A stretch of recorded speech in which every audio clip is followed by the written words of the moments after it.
আমার সকল প্রিয় ভিউয়ার্সদেরকে ভালোবাসা ভরা সালাম জানাই। আজ আপনাদের সঙ্গে শেয়ার করব অনুষ্ঠান বাড়ির স্টাইলে সেরা স্বাদের টকঝাল মিষ্টি কাঁচা আমের চাটনি।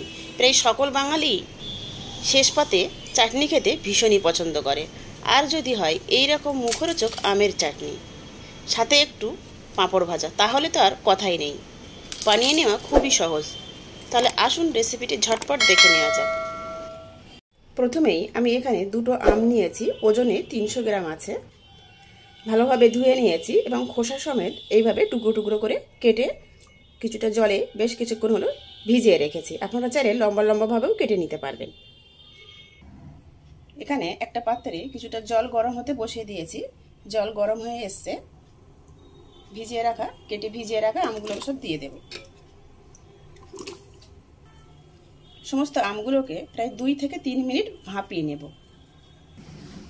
আম ভাপিয়ে নেবার পর একটা স্ট্রেনের মধ্যে উঠিয়ে জল ঝরিয়ে নেব। এবার আমের চাটনির জন্য একটা ভাজা মশলা বানিয়ে রাখবো।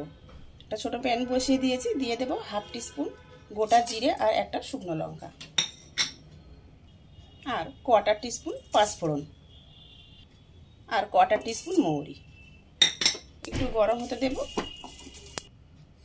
গরম হয়ে এলে নামিয়ে ঠান্ডা হয়ে এলে গুঁড়ো করে রাখবো। তবে একদম পাউডার গুঁড়ো করব না, একটু দানা দানা ভাব রেখেই গুঁড়ো করে নেব।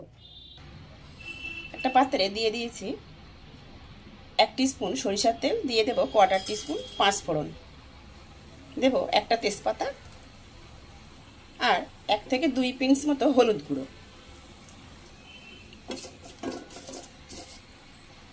কয়েক সেকেন্ড পরেই দিয়ে দেব অল্প একটু জল। এবার দিয়ে দেব চিনি। এখানে আমার 250 গ্রাম মতো আছে চিনি। দিয়ে দেব জল, 1 কাপ জল দিয়ে দিলাম।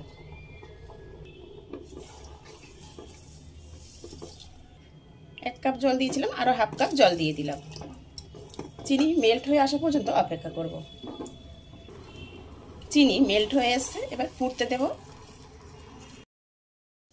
মিডিয়াম ফ্লেমে 4 মিনিট ফুটিয়ে নিয়েছি। দিয়ে দেব স্বাদ মতো লবণ।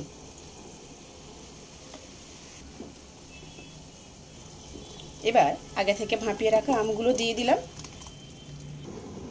ভাপিয়ে নেওয়া আমের জল চাটনির মধ্যে আমি ব্যবহার করলাম না, কারণ আমের ওই টক জল যদি ব্যবহার করতাম তাহলে চিনির পরিমাণ একটু বেশি লাগতো। কিছুক্ষণ ফুটতে দেব। 5 মিনিট ফুটিয়ে নিয়েছি। এখানে নিয়েছি 1 টিস্পুন কর্নফ্লোর, 4 টেবিল চামচ জলে গুলে নিয়েছি। আস্তে আস্তে দিয়ে দেব।